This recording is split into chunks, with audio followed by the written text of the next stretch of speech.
क्या आप सालों से सूरह अल-बकरा पढ़ रहे हैं, महीनों से या हफ्तों से, लेकिन दिल को सिर्फ तसल्ली देते हैं, कोई दुआ कबूल होती नहीं दिखाई देती? तो क्या इसकी वजह सूरह अल-बकरा है कि आप पढ़ते हैं और आपकी दुआएं कबूल नहीं होती? असल वजह कहीं और होती है, ऐसी वजह जिसकी तरफ हम में से अक्सर लोग तवज्जो ही नहीं देते। आप अरसे से सूरह अल-बकरा पढ़ रहे हैं, लेकिन दिल में एक हसरत रह जाती है, एक अरमान होता है कि मैं पढ़ तो रही हूँ लेकिन दुआ कबूल क्यों नहीं होती? सूरह अल-बकरा पढ़ने के बावजूद दुआ कबूल ना होने की आज 7 वजूहात मैं आपको बताऊंगी कि आपकी दुआएं क्यों नहीं होती कबूल। दुआ मांगने में कमी है या फिर सूरह अल-बकरा पढ़ने में, या फिर बाकी लोगों की तरह कुछ लोग जिस तरह कहते हैं कि सूरह अल-बकरा पढ़ रहे हैं तो नुकसान हो रहे हैं। क्या आप उनमें शामिल हैं या फिर आप उनमें शामिल हैं जो लोग सूरह अल-बकरा पढ़ते हैं और कहते हैं मौजे नहीं हो रहे? आप अरसे से पढ़ रहे होते हैं लेकिन अल्लाह दुआ क्यों देर से कबूल करता है? सूरह अल-बकरा पढ़ने वालों के लिए आज अहम पैगाम है। देखें, सूरह अल-बकरा बहुत अजीम सूरत है और उसकी बेशुमार बरकतें हैं, लेकिन फिर कुछ लोगों की दुआएं कबूल हो जाती हैं, कुछ लोगों की क्यों कबूल नहीं होती? इसकी आज मैं आपको 7 वजूहात बताऊंगी कि आपने सूरह अल-बकरा किस तरह पढ़नी है, उसके साथ दुआ मांगनी है, दुआ कैसे मांगनी है। इसलिए वीडियो को मुकम्मल देखिए, स्किप मत कीजिए। चैनल पर नए हैं तो सब्सक्राइब कर दीजिए, वीडियो अच्छी लगे तो लाइक करना ना भूलिए। बिस्मिल्लाहिर्रहमानिर्रहीम, अल्हम्दुलिल्लाहि रब्बिल आलमीन, वस्सलातु वस्सलामु अला रसूलिल करीम सल्लल्लाहु अलैहि वसल्लम। अस्सलामु अलैकुम वरहमतुल्लाहि वबरकातुहू।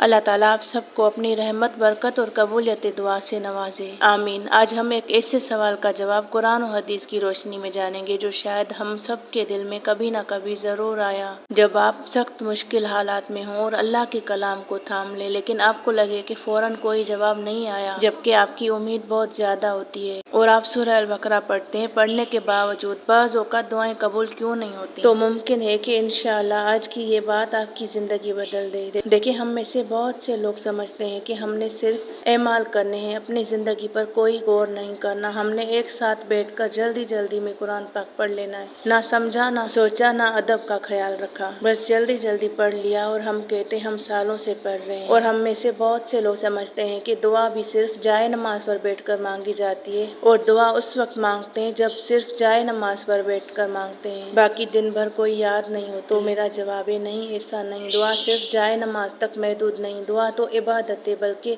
इबादत का मगज है। आप पाक हों या वजू के बगैर हों, किचन में काम कर रही हों, बच्चों को संभाल रही हों, सफर में हों या घर के किसी भी काम में मसरूफ हों, हर वक्त हर हाल में अपने रब को पुकार सकती हैं। बस नापाक जगह जैसे बैतुल खला दुआ ना की जाए। लेकिन फिर सवाल ये है कि हमारी दुआएं कबूल क्यों नहीं होती? क्या हम वाकई दुआ मांगते हैं या सिर्फ अल्फाज दोहरा देते हैं? क्या हमारी दुआ में सच्चाई है? क्या हमारे दिल में यकीन है? क्या हमारी आंखों में आजी है? क्या हमें अपने रब पर इतना ही भरोसा जितना एक बच्चा अपनी माँ पर करता है? देखिए, अल्लाह ताला अपने बंदों से बहुत मोहब्बत करता है। नबी करीम सल्लल्लाहु अलैहि वसल्लम ने हमें ये तालीम दी, अपनी हर जरूरत अल्लाह ही से मांगो, यहाँ तक कि अगर जूते का तस्मा भी टूट जाए तो वो भी अल्लाह से मांगो। देखिए, हम दिन भर गुजार देते हैं इस तरह की बहुत सारी परेशानियों में, दिल पर बोझ डाल देते हैं, रोते हैं, सिसकते हैं, और कुछ लोग तो अल्लाह से और भी दूर हो जाते हैं। वैसे थोड़ी बहुत नमाज पढ़ लेते हैं, लेकिन कभी कभी दुख में, परेशानी में बिस्तर पकड़ लेते हैं, टेंशन में आ जाते हैं। लेकिन अल्लाह के नबी ने, अल्लाह पाक ने हमें क्या फरमाया, क्या बताया कि दुआ वो इबादत है जो सबसे ज्यादा की जाने वाली और हर वक्त करने की इजाजत है।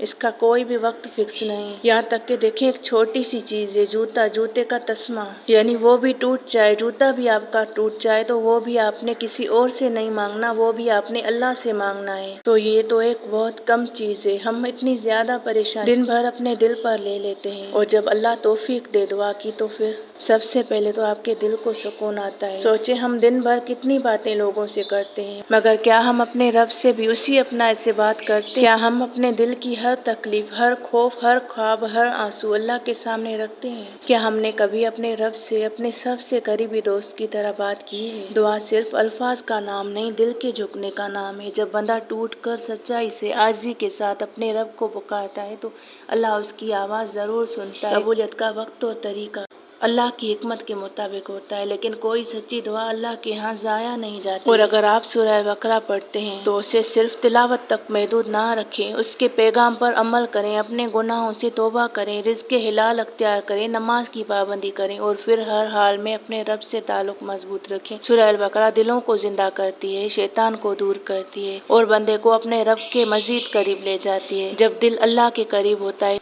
तो दुआओं की कैफियत भी बदल जाती है। دیکھیں سورہ البقرہ بہت عظیم صورت ہے اور اس کی بے شمار برکتیں ہیں، لیکن قرآن ہمیں صرف تلاوت ہی نہیں بلکہ اس پر عمل، تقویٰ، توبہ، حلال رزق اور اللہ پر کامل بھروسے کی تعلیم بھی دیتا ہے، شکر کرنا بھی سکھاتا ہے، اللہ کے احکام بھی بتاتا ہے، اللہ کے قریب ہونے کی بھی بتاتی ہے، رشتہ داروں کے حقوق بتاتی ہے، مسکینوں پڑوسیوں کے حقوق بھی بتاتی ہے، ہر طرح کی تعلیم سورہ البقرہ دیتی ہے۔ پھر ہم سورہ البقرہ صرف پڑھ لیتے ہیں، مکمل پڑھ لیتے ہیں، پھر بھی کہتے ہیں ہماری زندگی نہیں بدلی۔ کیا ہم اس پر عمل کر رہے ہیں؟ کیا ہم یہ خود کوشش کر رہے ہیں کہ ہماری زندگی بدلے؟ ہمیں اصل میں یہ صورت بتاتی کیا ہے؟ یہ سب ہم جاننے کی کوشش کرتے ہیں۔ تو آج سے ارادہ کریں، جب بھی آپ سورہ البقرہ پڑھیں گے اس کی باتوں کو سمجھنے کی کوشش کریں گے، اور میں اپنے چینل پر یہی سورہ البقرہ کی عظیم برکتیں اور فضائل بتانے کی پوری کوشش کرتی ہوں۔ اگر آپ سورہ البقرہ پڑھتے ہیں اور اس سے اور زیادہ محبت کرنا چاہتے ہیں تو میرے چینل کو ضرور سبسکرائب کریں، انشاءاللہ آپ کو موٹیویٹ کرنے والی ویڈیوز ملتی رہیں گی۔ اور ہاں، سورہ البقرہ پڑھنے کے ساتھ ساتھ اللہ سے ہر وقت دعا کرنی ہے، ایسے دعا کرنی ہے جیسے ایک سچا دوست ہو، ایک گہرا دوست ہو، جس کے ساتھ آپ ہر راز شیئر کرتے ہو، جس کو آپ ناراض کرنا نہ چاہتے ہو، جس کی خوشی آپ کی خوشی ہو، جس پر آپ کو اتنا گہرا یقین ہو کہ یہ دوست میری دعا نہیں ٹال سکتا، یہ دوست میری بات کبھی نہیں ٹال سکتا۔ چاہے آپ کام کریں، چلتے پھرتے کچن میں ہوں، جس بھی کام میں ہوں، آپ نے دعا کرتے رہنا ہے، اللہ سے مانگتے رہنا ہے، پھر آپ خود کہیں گے کہ دعائیں قبول ہو رہی ہیں، دل کو سکون مل رہا ہے، معجزے ہو رہے ہیں انشاءاللہ۔ دیکھیں اپنی زندگی میں قرآن کو لائیں، قرآن کے ساتھ پیارے نبی کریم صلی اللہ علیہ وسلم کی سنت کو اپنائیں، چھوٹی چھوٹی سنتیں، چھوٹی چھوٹی عادتیں وہی اپنائیں جو نبی پاک صلی اللہ علیہ وسلم نے ہمیں سکھائیں، انہوں نے اپنی زندگی میں جو ہمیں کر کے دکھایا۔ آپ خود محسوس کریں گے آپ کی زندگی میں برکتیں ہونے لگی ہیں، آپ کے دل کو سکون ملنے لگا ہے، شکایتیں کم اور شکر زیادہ کریں۔ اور جب دعا کے لیے آپ خاص بیٹھیں تو دعا کرنے کا خاص طریقہ جو میں آپ کو بتاتی ہوں، دعا سے پہلے اللہ کی حمد و ثنا اور درود شریف ضرور پڑھیں، ساتھ ہی رزق کے حلال کی اہمیت رکھیں، گناہوں سے توبہ کریں، جلد بازی نہیں کریں کہ میں نے دعا کی مگر قبول نہیں ہوئی، یہ کہہ کر مایوس نہیں ہونا، یقین کے ساتھ دعا کرنی ہے۔ سورہ البقرہ پڑھنے کے ساتھ نماز، حقوق العباد اور عمل کی بھی فکر کرنی ہے۔ اللہ تعالیٰ دعا 3 طریقوں سے قبول فرماتا ہے، فوراً عطا کر دیتا ہے، بہتر وقت کے لیے مؤخر کر دیتا ہے، یا پھر اس کے بدلے کوئی مصیبت بھی ڈال دیتا ہے۔ تو آج سے سورہ البقرہ پڑھیں تو یقین کے ساتھ پڑھیں کہ میں اللہ کی رضا کے لیے پڑھ رہی ہوں، اللہ مجھ سے راضی ہو جائے گا، انشاءاللہ میری دعائیں قبول کر لے گا۔ اور ساتھ ہی دعا بھی کرتے رہنا ہے، دعا ہر وقت مانگنی ہے۔ یہ یاد رکھیں کہ دعا فکس جائے نماز پر بیٹھ کر مانگنے والی عبادت نہیں بلکہ ہر وقت کی جانے والی